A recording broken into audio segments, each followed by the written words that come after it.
Welcome and good evening. My name is John Yanofsky, and I'm the director of Kupferberg Center for the Arts at Queens College. We want to thank you for joining us for tonight's KCA online program and the relaunch of our reading series under its new title, Off the Page, Conversations with Writers. And tonight, we are truly thrilled to kick off the series in a very, very special program in partnership with the Queens College MFA program in Creative Writing and Literary Translation, featuring two esteemed Queens College professors and acclaimed writers, Maaza Mengiste and Kimiko Hahn, who will be reading from their works and will be in conversation with two of their former graduate students, as well as conducting a question and answer sessions for our online community. This series is especially rewarding for Kupferberg Center, as we're breathing new life into what had been the evening reading series, but now under a new name, the new curatorial leadership from a new Queens College professor and author, Vanessa Perez Rosario, who you will meet very shortly. Now, we do hope that you've been enjoying some of KCA's other virtual offerings over the past few months, and which we'll continue to present through the fall here, and most likely in the winter, in this online space on Tuesday evenings, and also a new family series on Saturdays. And this online community is where we're now gathering to continue our work of engaging in and with the arts and building this online community. We couldn't do it without all of our very important and we're very grateful funders and sponsors who help make all of our programs possible, whether virtual or in person. The New York Community Bank, which is our title season sponsor. We also receive support from the New York City Department of Cultural Affairs and our namesake benefactors, the Max and Selma Kupferberg Family Foundation. We also receive support from Queens College and of course couldn't do anything we do without all of you. Tonight, we also want to give special thanks to a few folks who've helped make this program in particular possible. Glenn Berger is the chair of the Queens College Department of English, Nicole Cooley, who's the director of the MFA program in Creative Writing and Literary Translation, and Bree Hopper, who's a professor in the MFA program. We really thank all of you all for making this possible. Now, of course, our fall season is different in many ways. We're here on our screens, many of us in our homes, but other parts are no different than we were able to gather in person. The arts live and continue to thrive and have never stopped or closed, despite all of the challenges brought forth from the pandemic. Which brings us to tonight. And as mentioned, the Off the Page series is being curated by our newest colleague on the Queens College campus, professor and author Vanessa Perez Rosario. Vanessa brings a wealth of ideas and experience and passion to the series, and certainly will breathe new life and vigor into building this community where audiences and writers can share and interact. So without further ado, it is truly my pleasure to welcome Vanessa to Queens College, to the Kupferberg audiences, and now into this broadcast. Hey, Vanessa. Hi, John. Thank you so much for the warm welcome. I am really excited to announce the launch of this new series or reimagined series, Off the Page, Conversations with Writers. It's a literary series that brings established writers and rising stars to Queens College to engage faculty, students, and staff and the wider community in provocative and dynamic conversations about literature, culture, and pressing issues of our time. We are launching or relaunching this series in the middle of a pandemic. And all of us who are involved in reimagining the series felt strongly that despite the challenges, it's during these difficult times that we need the arts and literature more than ever. So I want to thank John Janofsky, Julia Palacios, Carlos Cuestas at the Kupferberg Center for the Arts, and in the English department, Glenn Berger and Bree Hopper for all of their contributions, discussions, and ideas in helping to get this series started this academic year. Tonight, we kick off the series with a collaboration with the MFA program in Creative Writing and Literary Translation. We'll feature two Queens College faculty members.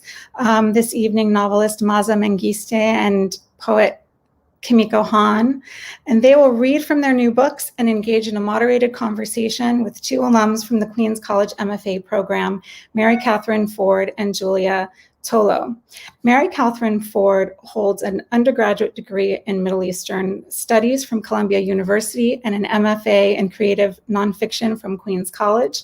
Her work has appeared in the Washington Post, the Chicago Tribune, the Independent, among other publications, and can be found in the book Fury, a collection of essays of women's voices in the Trump era.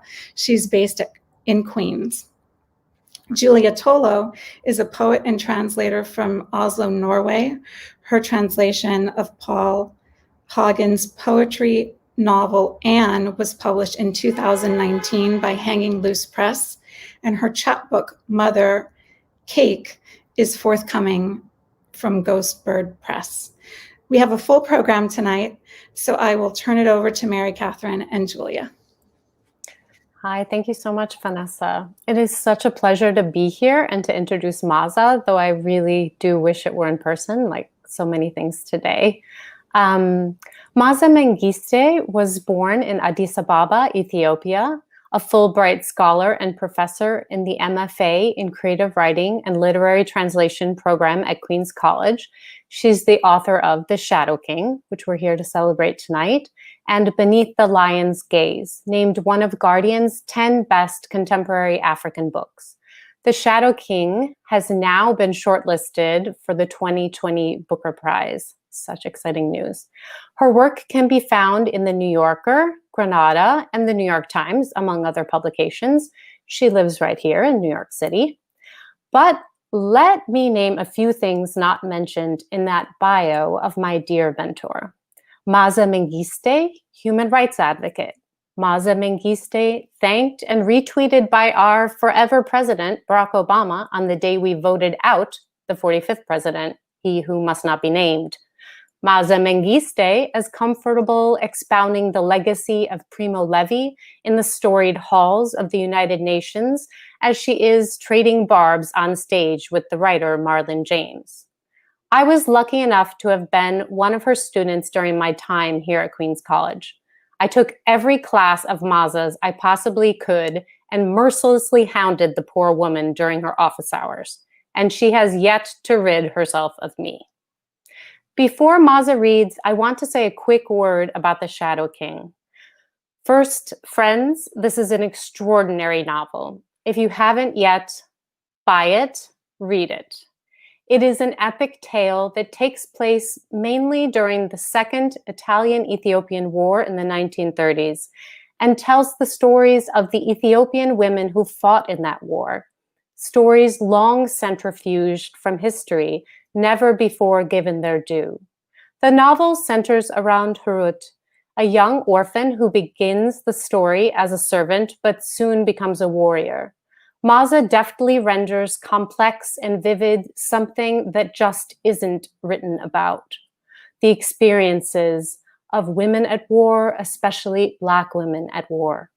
Salman Rushdie calls the novel compulsively readable, yet it somehow also makes the reader stop and ask these huge questions like how memory is carried in us, and how do the legacies of those who came before inform who we are and who we will become.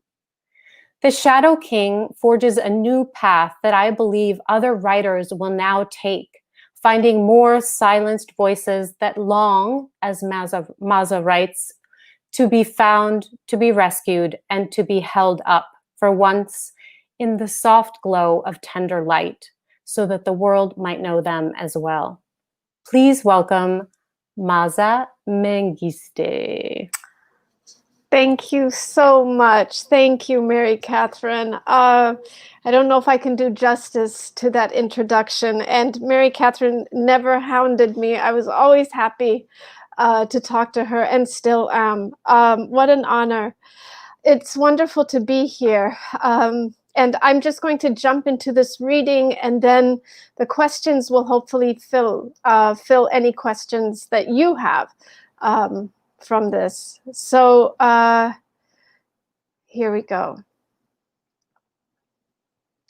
The story goes that on the day the great Kidana mobilized his men, a lone figure rose up from her bed to heed his call to fight. They say the sight of those men gathered around her beloved husband pulled Aster back from her untended sorrows and carried her from the bedroom to the veranda to stand at her husband's side, clothed for war in his cape and lion's mane headdress. But Aster did not rise from her bed and walk to her husband while dressed in his clothes. She did not take her husband's hand and pledge her allegiance. She does not ask to be forgiven for her unfettered grief and anger. She does not swear to die at his feet if he should fall defending their country. She does not, in fact, touch her womb and declare more sons for Kidana's army. No. Aster stands up from her bed, dressed in black, and makes her way to her husband's office. She moves, uncaped and unapologetic, out of the land of the aggrieved, because she remembers what he does not, that this is her late son's birthday. And she, before Tesfai's last breath, had made a mother's promise that she would leave him only when he was old enough to understand abandonment. And legend will never tell that Aster also realizes that all she once loved is truly gone. The Aster of those famous songs will come later, but even then she will be a legend molded by her own devices. For now, it is 27 Nahas 1927, also called 2 September, in the year that is both 1935 and also Anno Otto in Italy.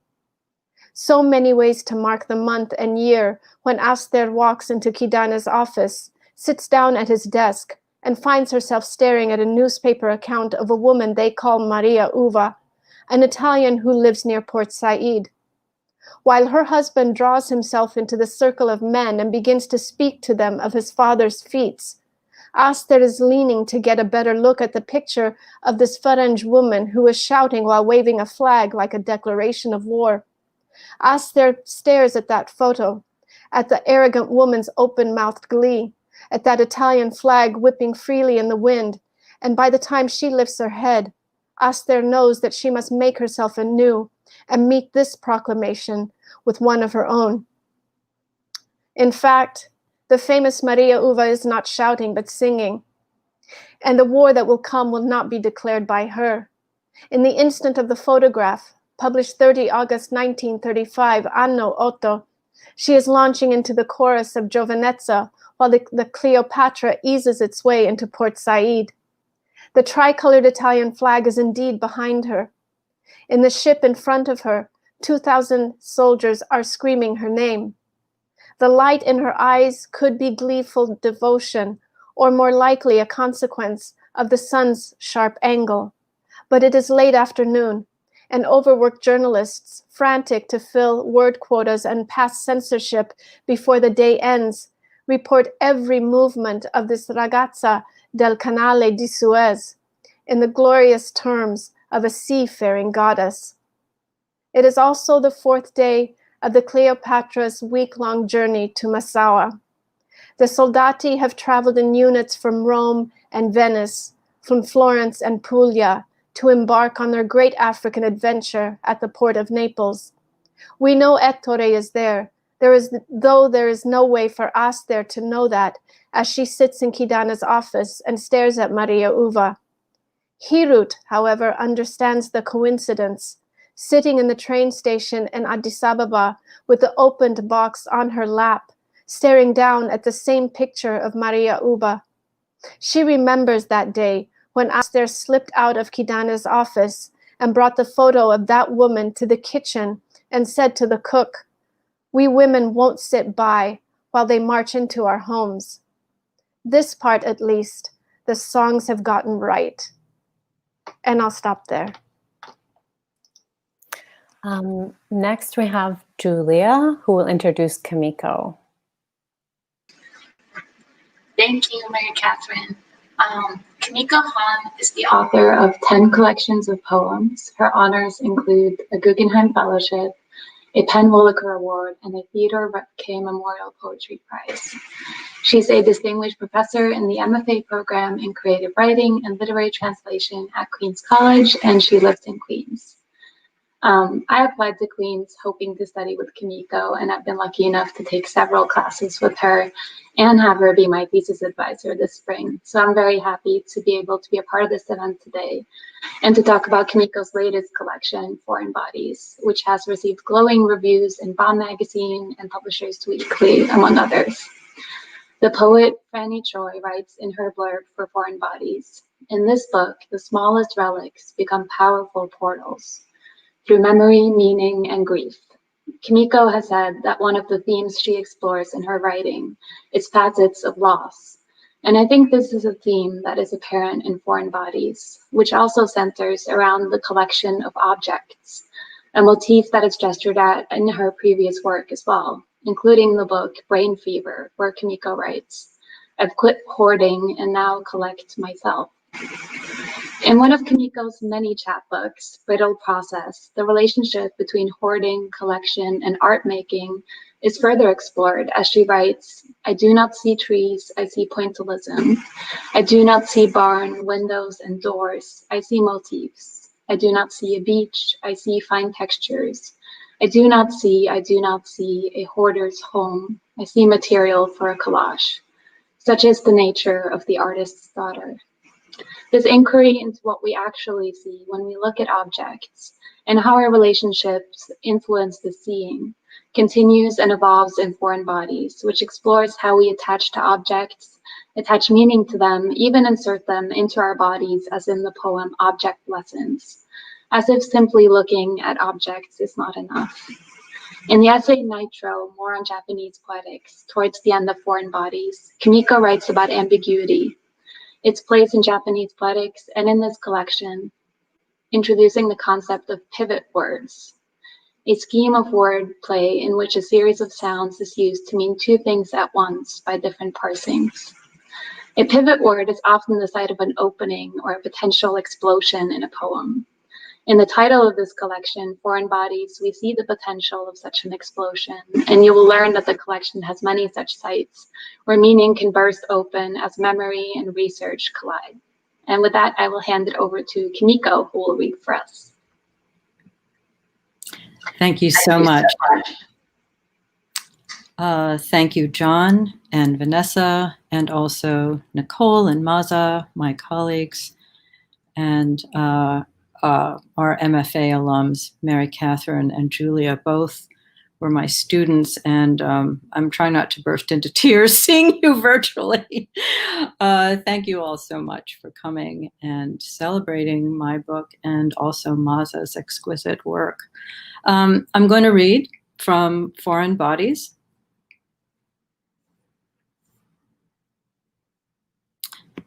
Like Dr. Shivaya Quixote Jackson, 19th century laryngologist who removed from tiny upper bodies an involved collection of objects, nails and bolts, radiator key, a child's perfect attendance pin, a carry me for luck medallion, to lay into trays of cotton. Yes, like him, each child had hoarded something in her inmost chest.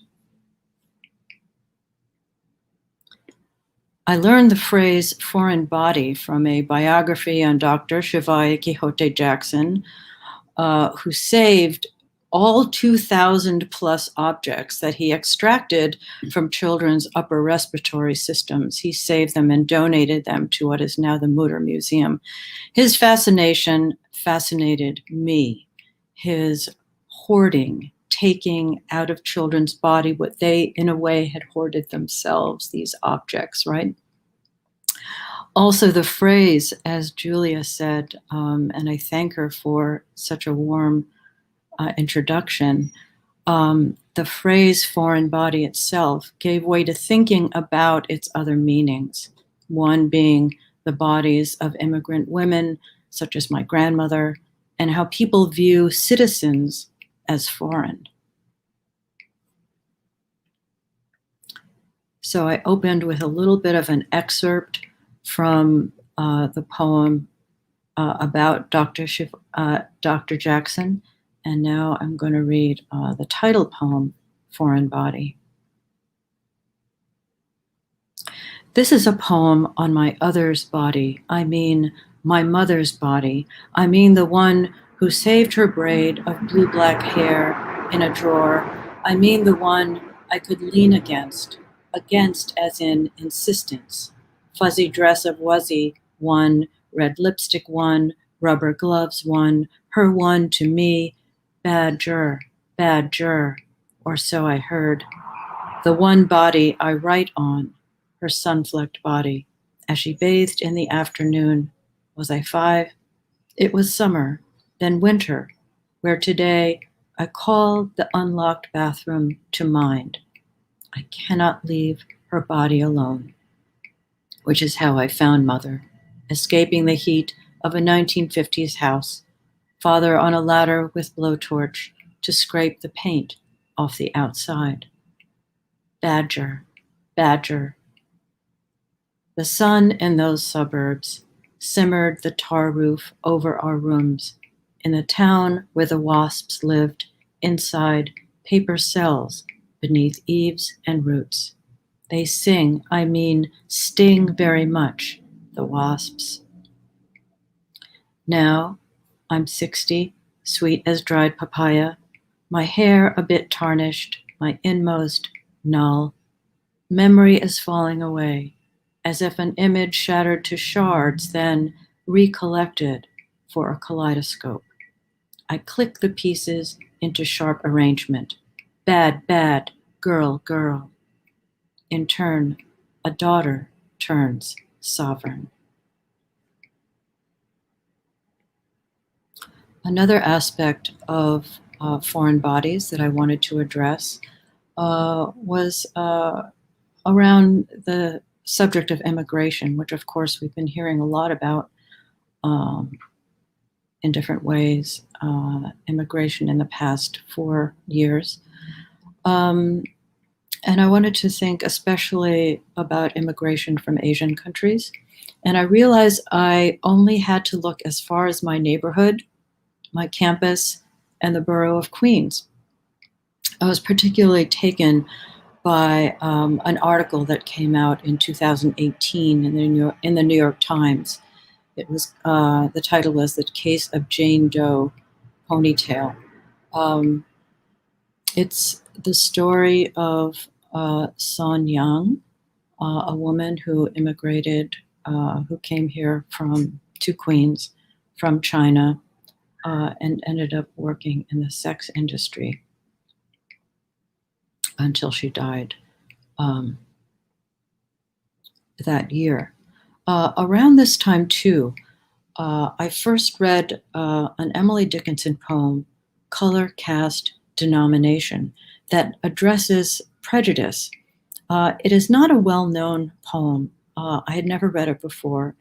And so between thinking about immigration and bias and prejudice and hate crimes and the difficulty that people have when they come to live here from other countries, between thinking about that and reading the Emily Dickinson poem, I wrote this long poem.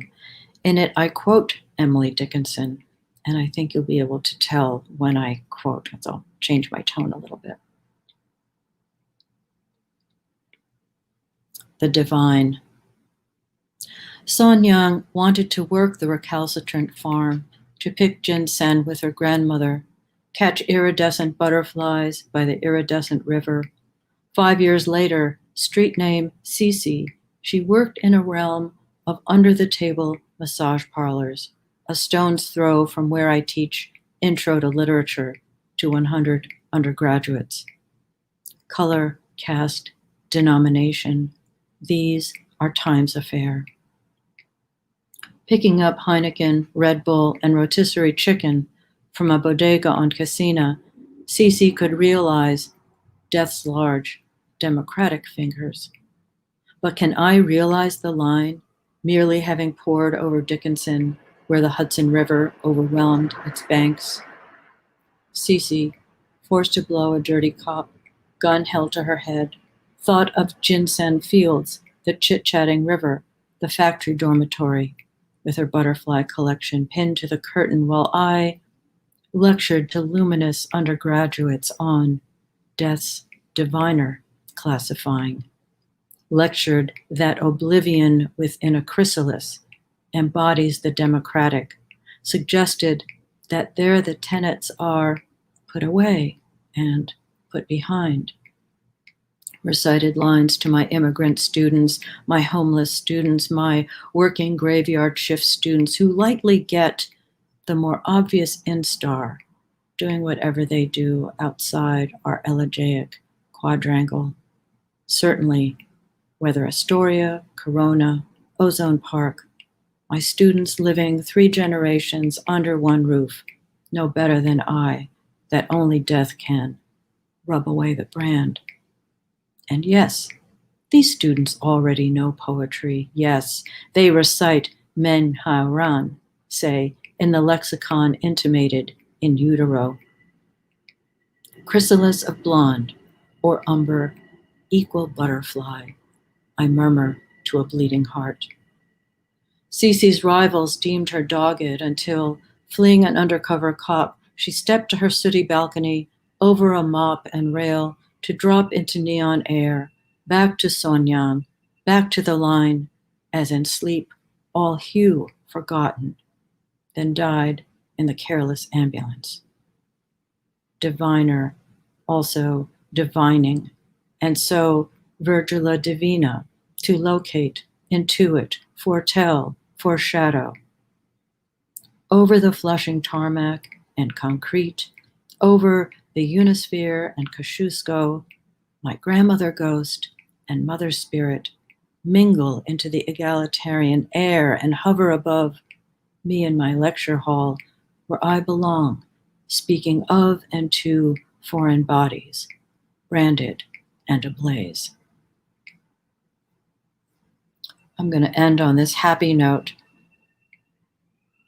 I mention a triggerfish, which is the state fish in Hawaii. Afterwards for Ava. Off the Haiku beach, that shoreline of sugarcane ash, where Grandma gave birth to Mama, I snorkel and hear an iambic whoosh. I imagine as the sound of death, but really, it's my breath while spying a triggerfish. Humu humu nuku nuku apua'a. Later I will hear the sound again, this time the whooshing in utero of the daughter of my daughter, the most outlandish and earthly foreign body, whom we will call Ava. Thank you very much. Oh, that was so wonderful. Oh, it's so great to hear you guys read. Ooh. Oh. Yeah, thank you both. That was really special. And it's so nice to be in this space together. It is, very much. It really is. Maaza, I love the section you read. I'd never heard you read that in a few readings that I've been to. I love that section. It's really, thank you. That's beautiful. I love the powerful woman getting it done. Up. Yeah. Thanks. It's a new one. I decided to try something here. Yeah. We're amongst family. Yeah, totally. So. Yeah, no, I think it's great. So Julia and I have questions, and I'm going to start with one that's pretty general, just to get us going. And so I was wondering if you could both speak to how your books began. And did you know what you were working towards from the start, or did the idea and concept develop as you worked? So just like a general. Kimiko, go ahead. I want to hear you first. Okay, I'll start first, since I just warmed up a bit. Okay. I actually thought I was going to write a very different book than what write a book, put together a collection of poems.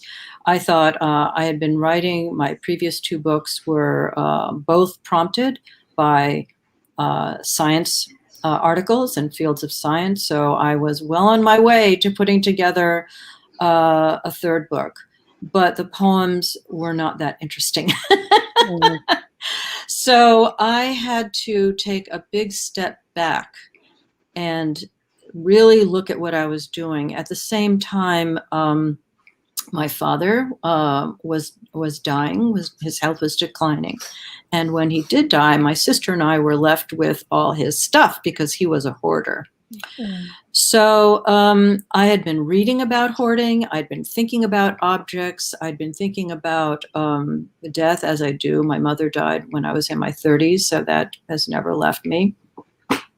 And so all these things kind of came together as my sister and I went through his objects, many objects, some quite valuable and some, of course, junk mail.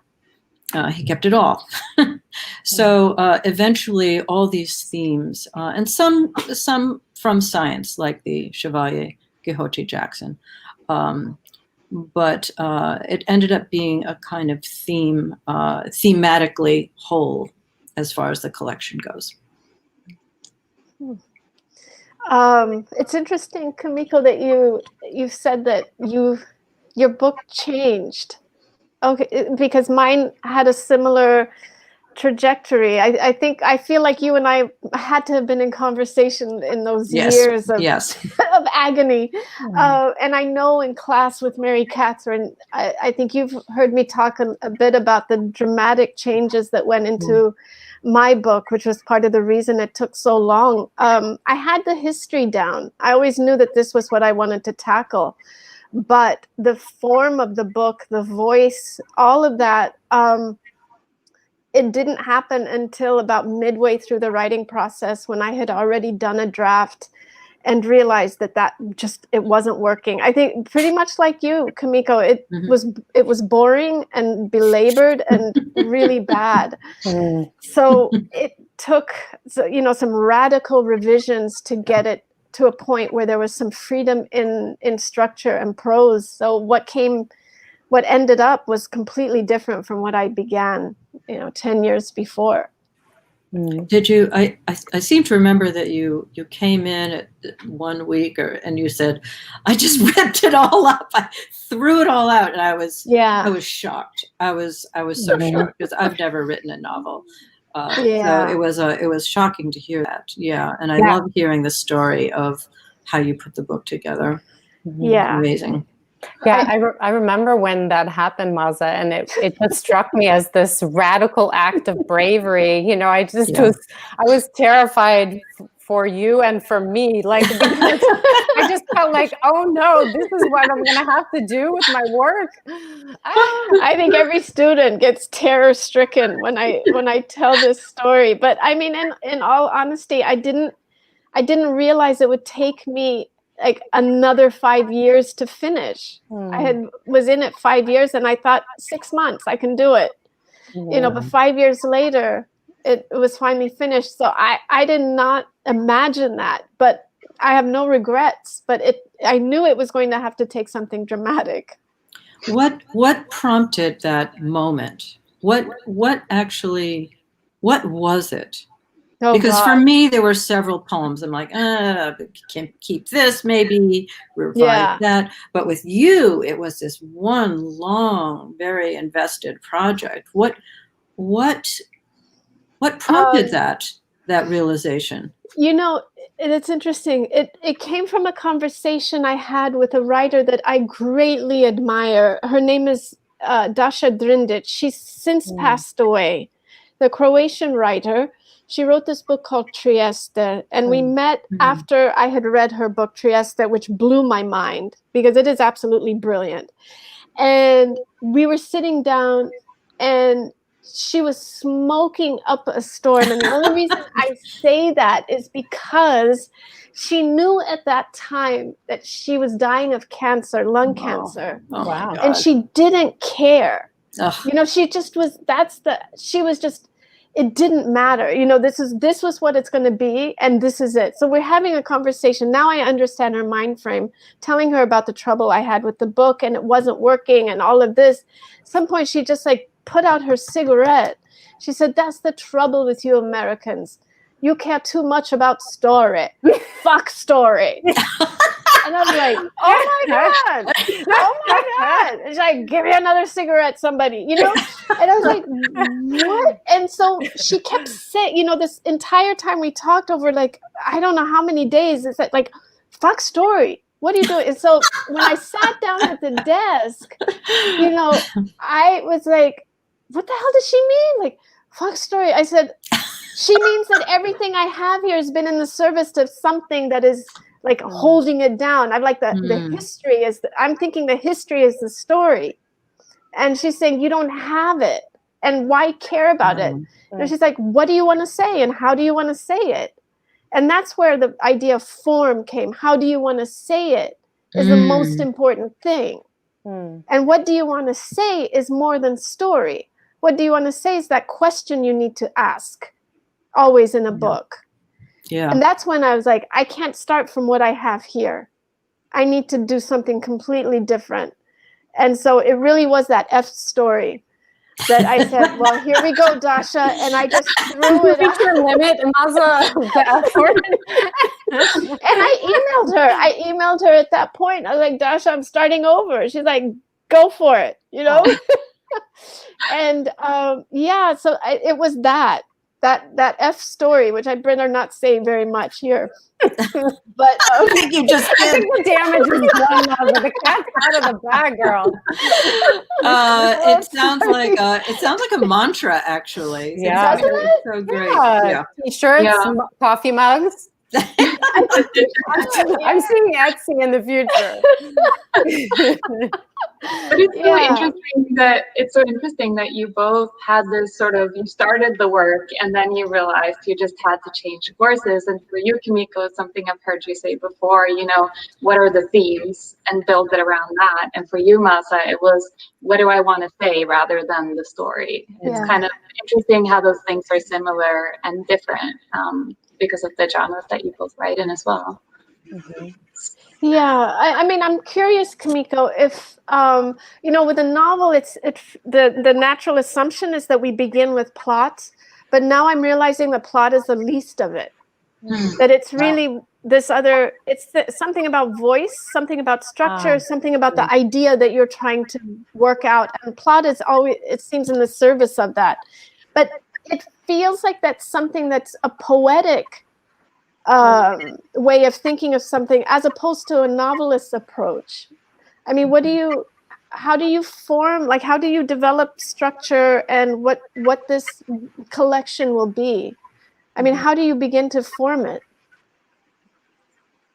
Well, sometimes, I mean, for individual poems, sometimes it really is an assignment that I give myself. So for particular poems, there were certain things I wanted to do. And for a very long poem in the collection called Ashes, it's a poem I think I've been trying to write for decades. And I feel I finally wrote that poem. But when I first wrote it, it was from a writing prompt. And it was okay, but it didn't have any click to it. It was missing electricity.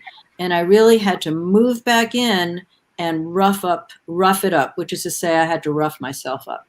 I had to really get in there and get some electricity going in that poem. It was okay, but it wasn't good enough. It wasn't what I needed to write. And if I hadn't been reading Emily Dickinson, everybody's so tired of hearing me talk about her. If I hadn't been reading Emily Dickinson, I wouldn't have been able to move back in and give that poem electricity. So it was learning something, and it was an intuitive process. But I had certain structure. I had certain structural aspirations. But your work is so lyrical, Maaza. It's so lyrical that it felt like reading a poem, that I was just sort of moving with you, and the story was there, the structure was there, but it was invisible. Whereas sometimes when you read a story or a novel, you can sort of almost see the structure, and that is absolutely not the case. That's interesting. And one reason it's so beautiful, I think it's intuitive when you've done so much reading. Well, I was reading a lot of poetry. I mean, I still read a lot of poetry, but I was really reading a lot of poetry throughout the writing process. It's the way that thing you call electricity that's a really good way to describe what happens when you're reading something and it clicks with a question you're asking about what you're writing. And then you take that charge to the page. And the moments that would happen for me would be sometimes with poetry, and a few books that I would read again and again. And I would often assign them in my class. So I'm sure Mary Catherine has read some of them, but I was reading them for my own work as well as anything else. But yeah, it's reading. And I would say too that maybe this is analogous to your story, the F story.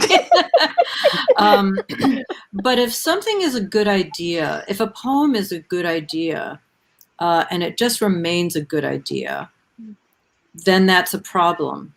But if you can move back in and get that electricity going, then it goes from being a good idea to being art. Right. So that's what we're talking about, I think. Yeah. Really wanting and aspiring to that, to a work having that kind of energy. Yeah. Oh, I love that. Making it into art. Hopefully. That's the idea. So we had another question that we were wondering, something you might both be interested in. So Maaza, one of the devices in your novel is descriptions of photos taken by one of the characters. And I know that you've said that as a society, we are forgetting how to look, which I thought was so interesting. And Kimiko, I'd argue that the descriptions of objects in your book allows the speaker to unpack meaning and often memory. And I think your writing is also engaged with what is it that we see when we look at objects. So I'm wondering if you can both say something about what role looking and perhaps interpretation plays in your books. Maaza, you go first this time. And I want you to tell the story about your flea market. Oh, wow. Yeah. Please.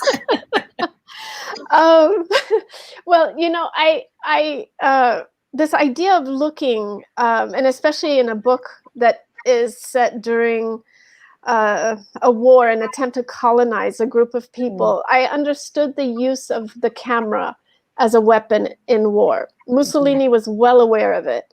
And he used propaganda. The Italians really knew how to create these amazing posters, wonderful illustrations that are still popular now, but they put it into the service of fascism in the 30s.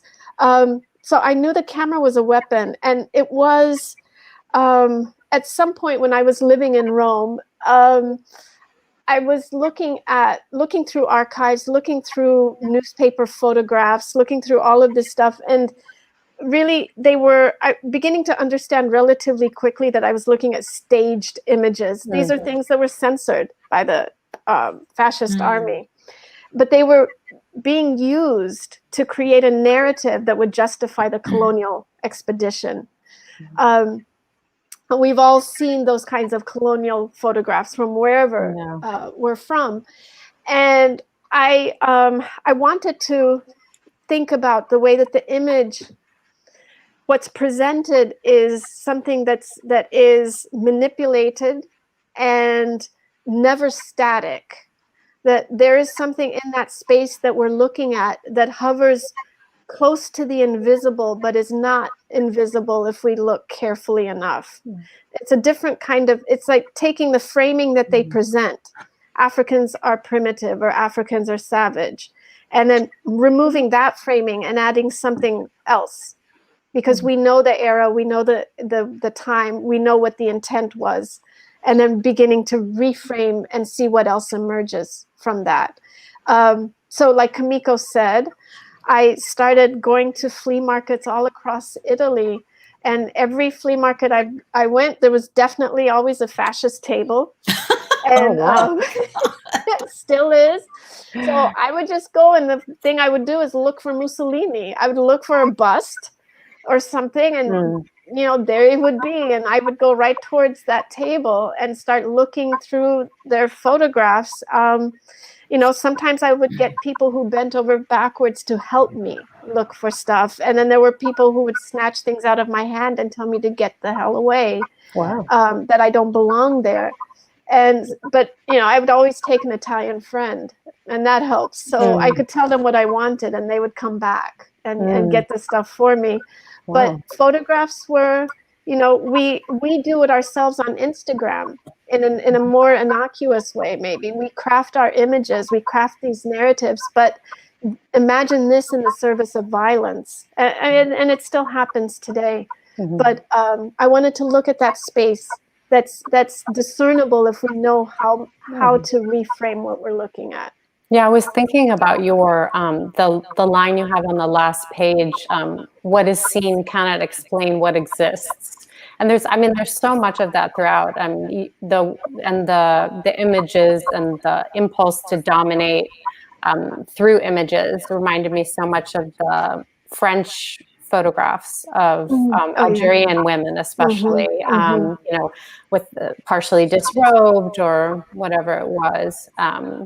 So yeah, I thought it was a really powerful reclamation of the narrative, like to describe the photos rather than, I mean, you do have a few featured, but rather than just featuring photos throughout. Thank you. Yeah, I feel the imagination is more fertile, I think, than the eye when we're looking at images. But I'd love to hear Kimiko. Yeah, I was thinking of your word reframe. That I think that's useful to sort of extend what you're talking about, because when a poet is looking at something, or I was about to say, or when the something is looking at the poet. I guess that happens. Oh dear. Well, that's a kind of reframing, right? Changing point of view. I think that happens, right? We isolate something because suddenly it has meaning. But especially for this book, I was interested in how objects begin to possess us, right?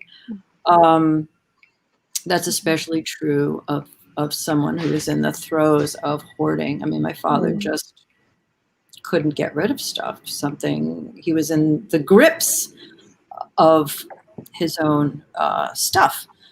I'm interested in that. I'm interested in how people will say, and I have said in the past, I'm guilty of this, saying, "Oh, I'm going to go shopping for, you know, sort of a recreational shopping." You know, what is that? What does that take care of? What do those objects take care of? What are we doing? You know, in our consumer society, you know, what are these objects doing to us, for us? Some of it good. Children have security blankets. That's a good, you know, what is that called? Mary Catherine, you can remember from years ago that object. The lovey. The lovey, right? Transitional object. A transitional object. So you go from one thing to being able to be by yourself. I mean, there's object theory, right? So actually in this book, I took a close look at the word object as well as foreign bodies, and the noun and verb, object and objection. Wow. So I really wanted to look at different ways, positive and negative and neutral, everything in between, of objects and the word itself and what that means. It's definitely one of your pivot words in the collection, object and objection. Exactly. And I think you have many titles, like more, I think at least 3 different titles with that word in them. Yeah. I think of words as thank you, Julia, for bringing it up. Words, some words as being almost like portals, right? Like the word object. You start looking at that word and suddenly you're looking at it as a verb and you're saying, no, no, no, no, right? Object becomes object, right? So it becomes this kind of portal. Yeah. And that's a lyrical element in your work, Maaza, where I'm reading along, enjoying the book, and all of a sudden I'm thrown in a really different lyrical space, which is just gorgeous. I love that in your book. Thank you. Thanks. Julia, you want to ask the next question? Or well, shall we ask our two-part question? Let's do it. The two-parter. Hi guys, we're gonna sing a duet for y'all. We have a two-part question that we're going to ask in each part. So, Kimiko, I'm wondering how the charms made their way into foreign bodies. I read that one definition of charm as an object believed to have been magically charmed, which seems very fitting to your collection. And then Catherine has a related question for Maaza.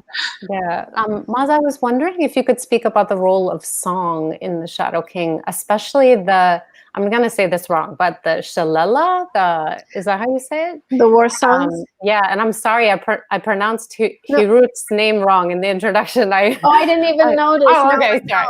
And the other warrior songs the songs that warriors sang to prepare for battle, and also the Greek chorus scenes you insert throughout. And at one point you write, sing of those who are no more. And we're curious about how you both decided to use those oral traditions in your books. Well, once I realized that objects were going to be a dominant subject matter, and foreign bodies a kind of subject and theme, if you will, I wanted to cast my net, to use a cliche, cast my net widely and wildly. So I started thinking, what can objects do? Talk about an object talking back to you, right? Sometimes objects are so charged for people that they hold magic properties, right? And I have a long poem about a woman who collected fossils to make a living, and the people, this was in the 1800s, and the people who bought them felt that some of them had magical properties. So all these different ways objects are used. So I decided, I'll just write a few charms myself. And so that became part of the collection of objects, if you will. Wow. Then in terms of oral storytelling, the shillelagh, there's songs that they are war songs. They're songs that fighters would sing just before going into battle, rhythmic and with a driving energy, so that their blood was pumped up as they were running out into battle. But women sang songs. Those women who traditionally followed behind the men to collect the wounded had songs for those who tried to retreat and turn. And the songs were said to be, and my mother told me some of them, I cannot even repeat it here. It's like they were so vulgar and humiliating that the men did not want that humiliation. It was better to keep running towards the enemy than to turn and face the women saying these things to you, because you could never live that down. So there was all of that, and I wanted to incorporate. I started to think of this book like a musical composition with the chorus and interludes. And once I started doing that, then Aida was something that I had seen several times, loved the first time, and then the second time when I'm really breaking down the story, I'm like, wait, Verdi did what? Like she does what? You know, like she falls in love with this guy, like, and she's like, his people take her, as a prisoner. so all of that came together to create this thing that I wanted to think of as a musical composition. Yeah. That's a really wonderful scene with the emperor listening to the record and over again. Oh, wow. Oof. Thank you. Yeah. I don't think he did it, but Yeah. Poetic license, see that? Yeah, it's a novel. We get it. We got it. Okay, so I think we should pivot to the questions. So this is streaming on some different platforms, and so we have a question from Fred. And let's see, does that work? Mm-hmm. Does that appear? Yes. Okay. So how does your writing inform and affect your teaching? I feel like Julie and I could answer that. Maybe you should. I would love to hear it. Oh, no. First you guys, come on. They didn't come here to hear us. I think that would be a perfect response. Oh. And then we'll chime in. Okay. So now you're putting us on the spot. How does your writing affect your teaching? Well, I mean, we're the benefactors of all of your mistakes, like you mentioned earlier. Like, okay, I have to start all over again. And it gives us, license to do that ourselves, And then also I became such a reader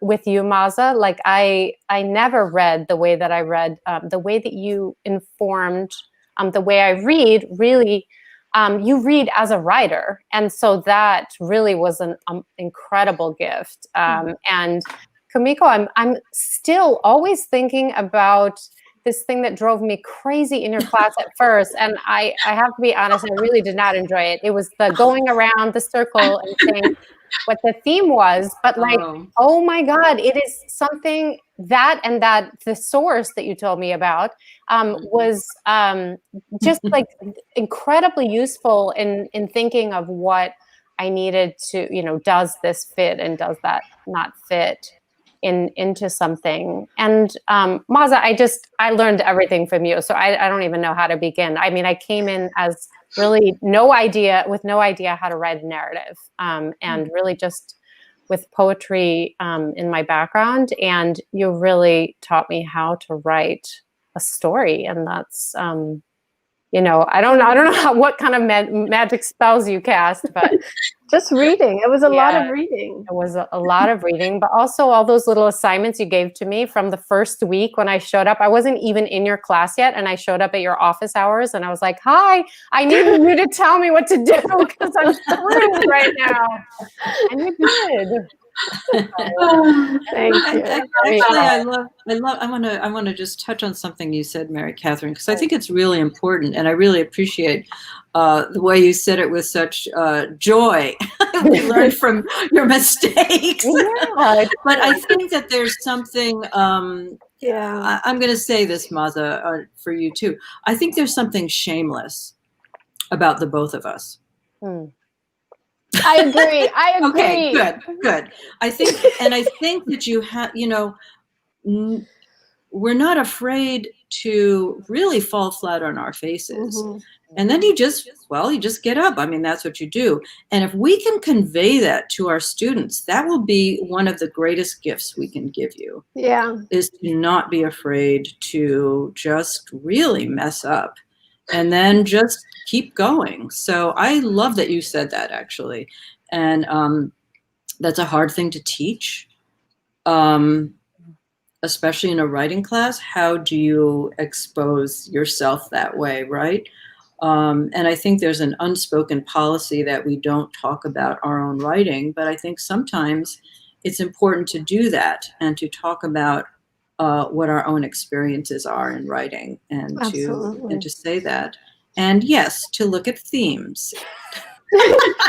Which I really had to. I learned my lesson. Like I learned it.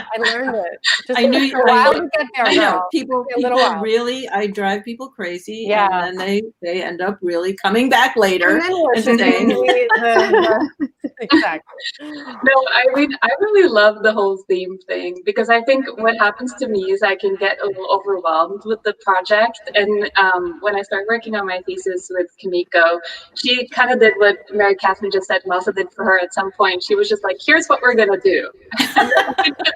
You gave me a plan. And it was, it was like, look at the themes, but it's still just like getting to learn from your experience, like Mary Catherine said. And I remember we had this one class, it was just me, Kimiko, and 2 other students. It was a very wonderful class. We all got a lot of attention.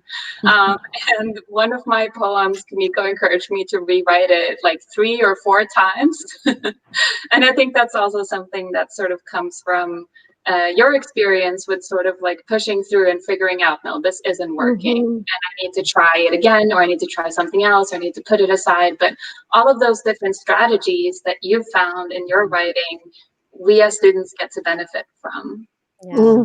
Yeah. I will say too that something that people probably wouldn't guess, but Maaza and I, oddly enough, have the same editor. Oh yeah, that's right. At W.W. Norton, and with Jill Bylowski has shepherded many of my books, and every time she doesn't make a lot of comments, but the comments she makes, I learned from her. She is teaching me how to look at my collection. And I take that experience and I bring that to my students. I do. And she'll say, look at these poems. Are any of them pretty much the same poem, just in a different outfit?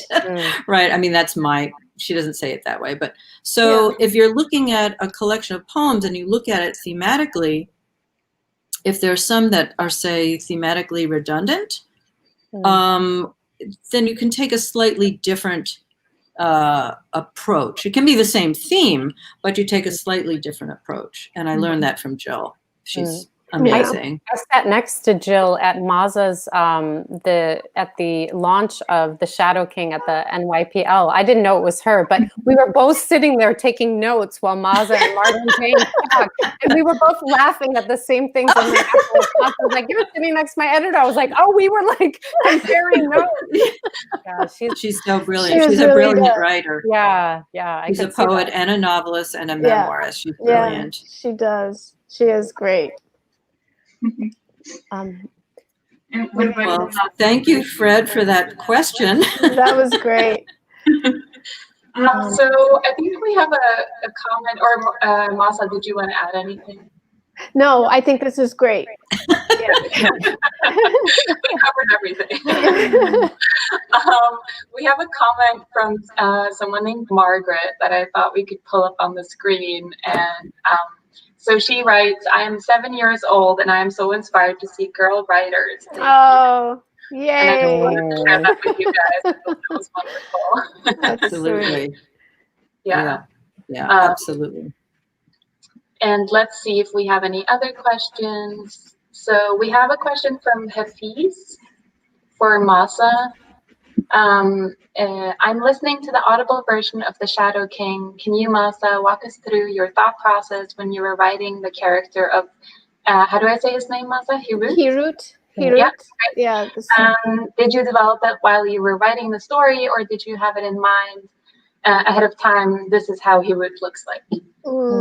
So in Hirut, in the first draft that I wrote, was a very different character from what I had in that second one. I mean, in the first draft, she's just a background character. She was doing whatever was supposed to be done. But when I decided that this book was not working at all, then one of the questions I asked, in addition, what do you want to say and how do you want to say it? I realized that this was Hirut's story, that this is hers. And the minute I figured that out, she started coming forward, stepping up, and the entire book changed. Because once you put a woman in the center of a war story and she's going to be a soldier, you can do anything. You can tell this story in any way. So she, realizing she was central to this, and she wanted to tell something that was important, and I had to figure out what it was. Changed everything. So I was learning, chapter by chapter about her. Wow, that's so interesting that she came to the forefront, Yeah. I mean that even that first page, the way her presence is so strong, from the very first lines of the book. Yeah, that first paragraph came to me as soon as I figured out this is her story, and then that prologue came, and that first paragraph that had her scar, and then I just had to figure out how she got it. Oh wow, that's great. And so all of that was a process of discovery. Well, I think we want to ask one more question, maybe, Mary Catherine. Yeah.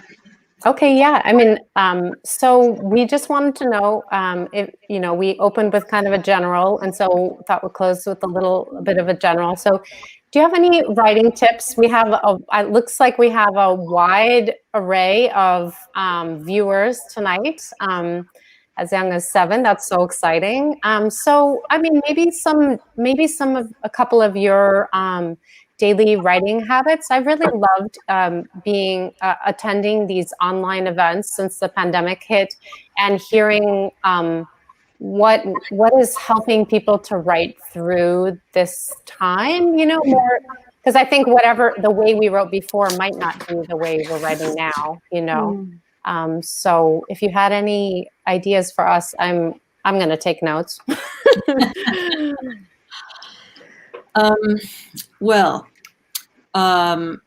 It's been a little harder for me to write during the pandemic. I'm not sure why.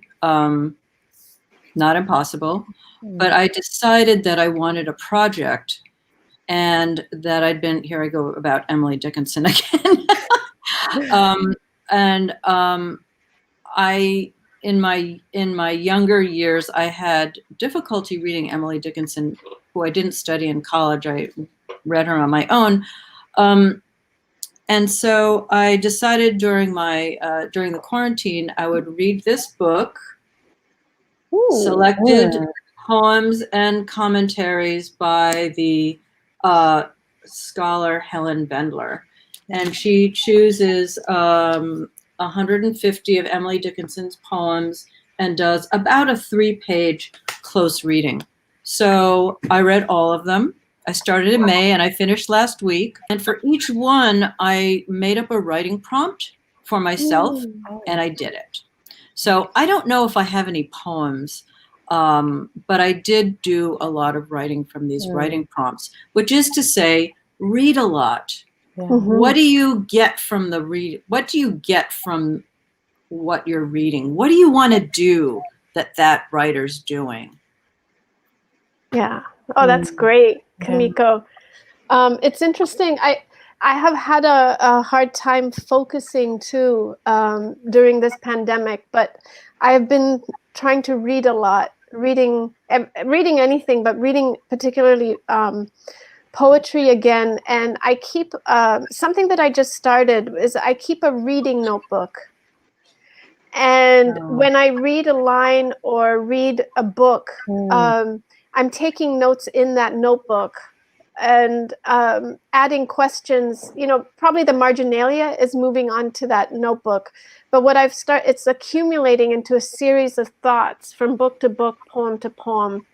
And when I like something or something interests me, I hand copy that page or that poem. And then I'll go back and read, some days when I can't really do anything, I'll read that reading notebook. Wow, it reminds me of when you used to have us put the writers in conversation for our essays, and how, because now you're not relegating the comments about the book to the book. Like, me, I have all of my Post-it notes, Maaza. Maaza, your book is covered in them. This is my true sign of love. Oh my God. You know me and my Post-its, Maaza.